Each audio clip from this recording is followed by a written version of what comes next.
Devotional expositions of the Epistle to the Ephesians. Preface and Introduction. First, Introduction. The grace of God unveiled in Christ.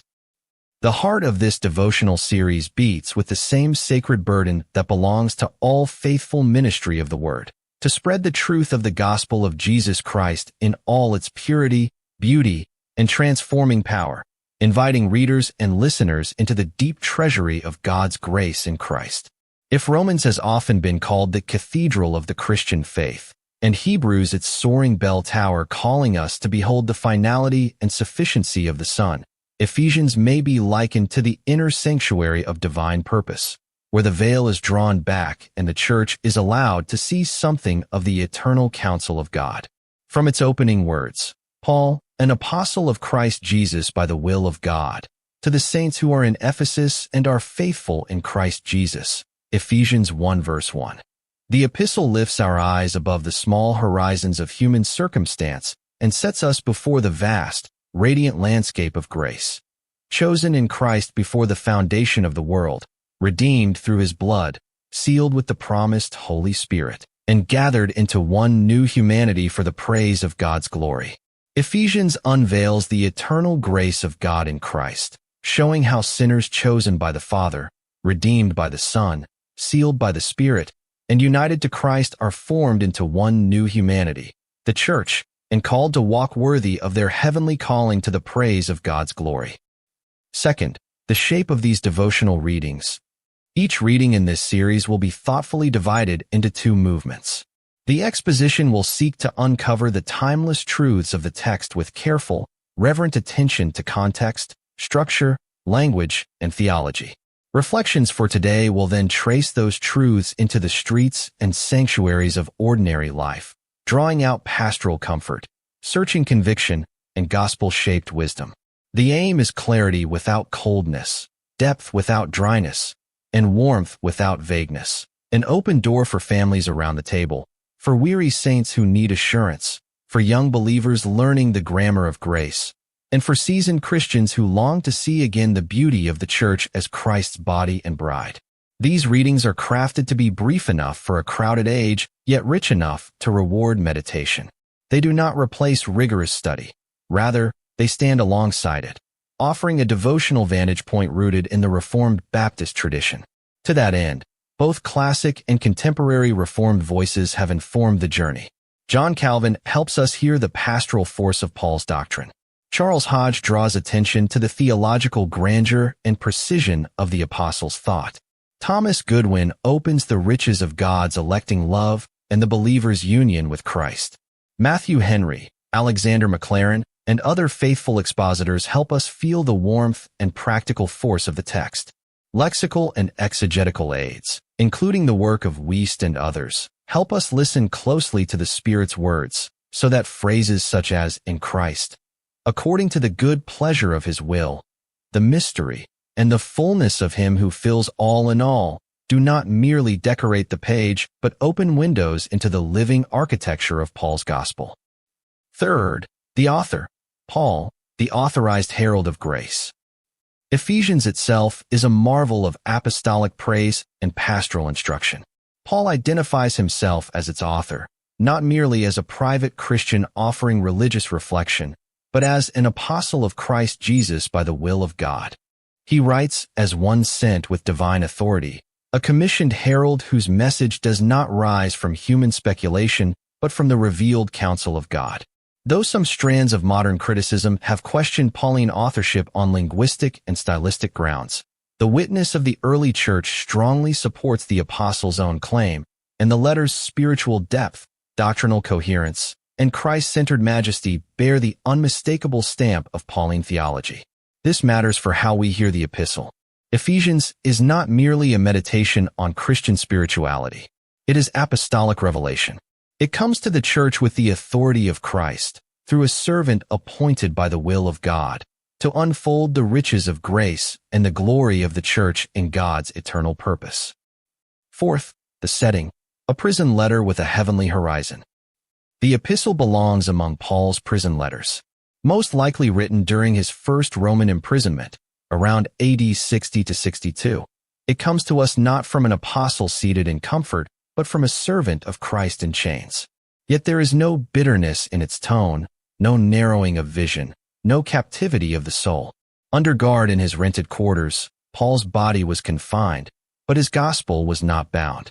From that place of limitation, he wrote one of the most expansive letters in the New Testament.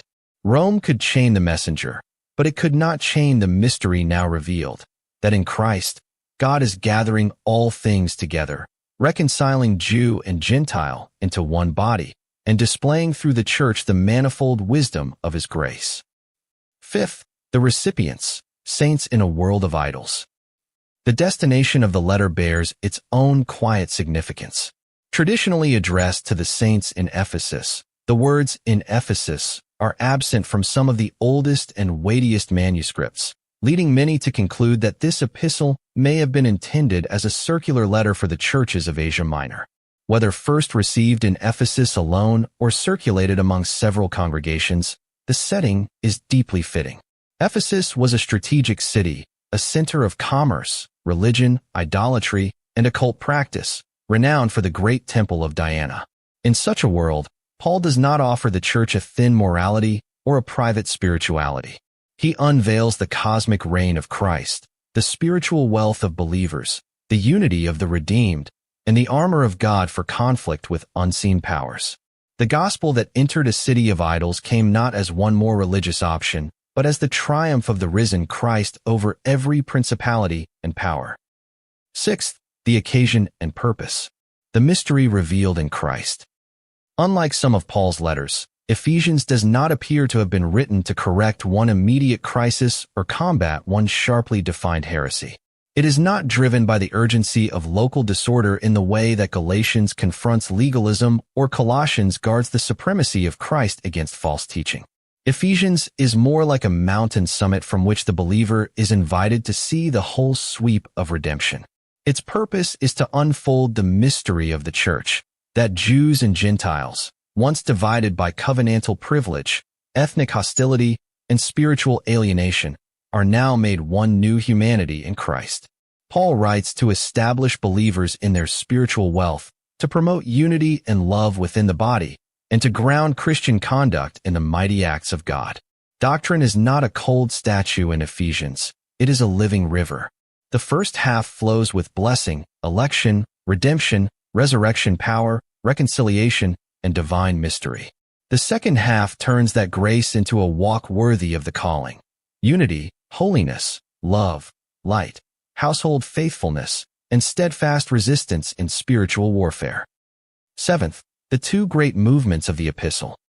The epistle unfolds in two great movements, the calling of the church and the conduct of the church.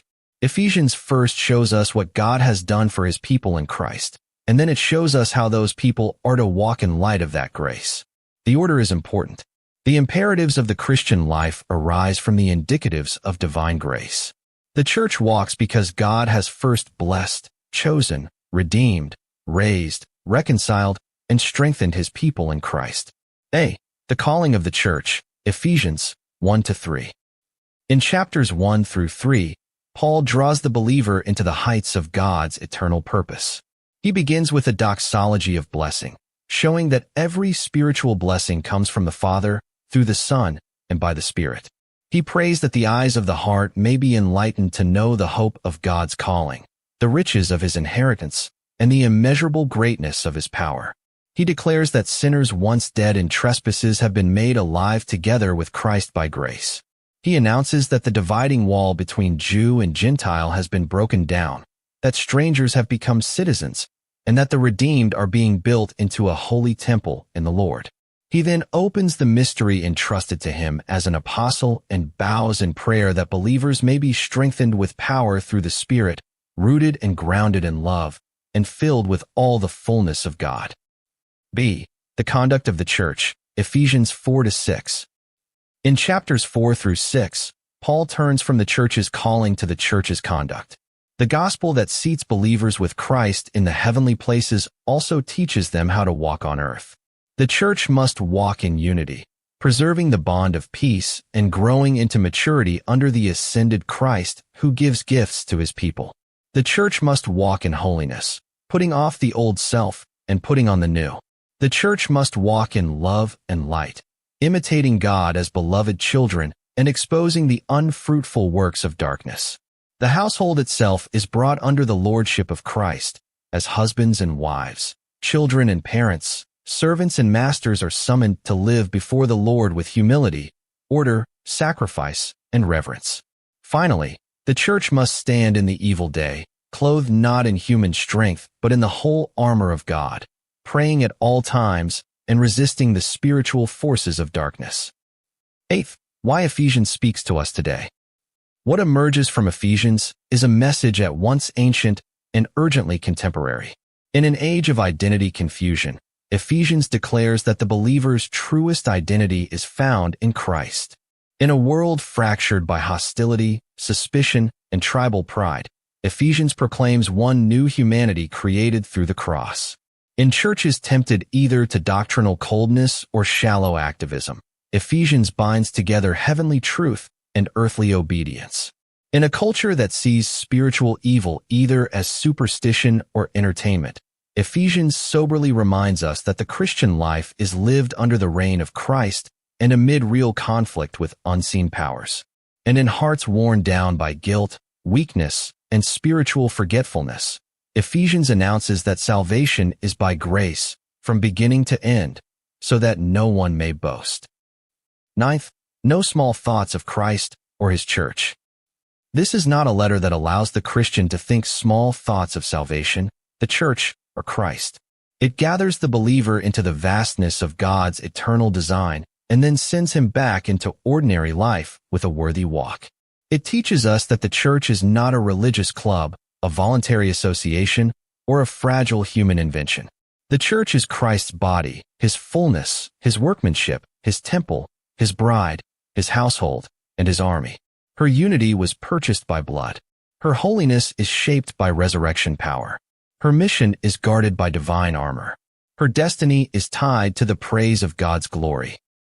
10th, concluding remarks, to the praise of his glory. Our prayer is that these devotionals will help you hear the epistle as it longs to be heard, as a God-breathed summons to stand in awe of sovereign grace and to walk in a manner worthy of the calling to which we have been called. May families find in these pages the language of worship and discipleship. May weary believers rediscover the riches that are already theirs in Christ. May divided hearts and divided churches be drawn again to the peace made by the cross. May new believers gain sturdy footing in the gospel of grace. And may seasoned saints be humbled and gladdened afresh by the God who chose, redeemed, sealed, reconciled, indwells, strengthens, and keeps his people. Whether you listen while traveling, read in quiet solitude, or gather with others around the Word, may the Spirit use this series to deepen your assurance, enlarge your love for the church, strengthen your resistance against the evil one, and lift your eyes to Christ, who fills all things and rules all things for the good of his body. To him be glory in the church and in Christ Jesus to all generations, forever and ever. Amen.